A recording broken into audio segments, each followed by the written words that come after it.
বুধবার মহিলা সংরক্ষণ বিল প্রত্যাখ্যান করেছে লোকসভা। এবার মহিলা সংরক্ষণ বিল নিয়ে বিজেপিকে কড়া আক্রমণ মমতা বন্দ্যোপাধ্যায়।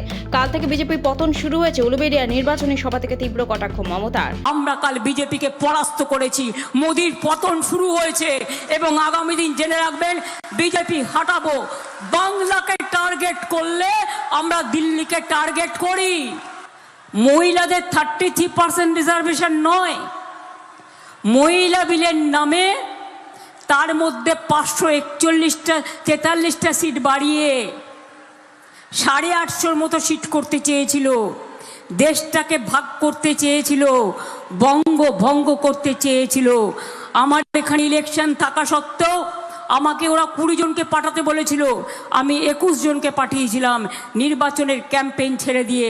তার কারণ আমরা কাল বিজেপিকে পরাস্ত করেছি, মোদির পতন শুরু হয়েছে এবং আগামী দিন জেনে রাখবেন বিজেপি হাঁটাবো।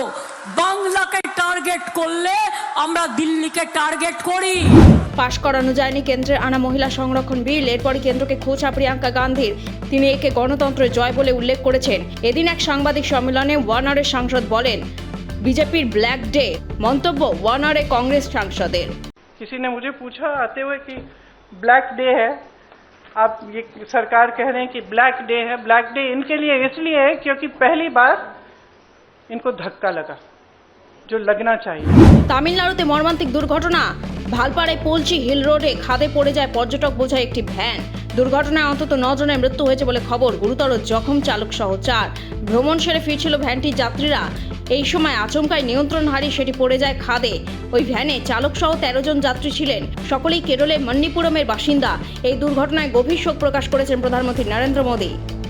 বেলডাঙ্গা কাণ্ডে 90 দিন পরেও ধৃতদের বিরুদ্ধে চার্জশিট বা তদন্তে কোনো প্রামাণ্য রিপোর্ট পেশ করতে পারেনি জাতীয় তদন্তকারী সংস্থা এনআইএ।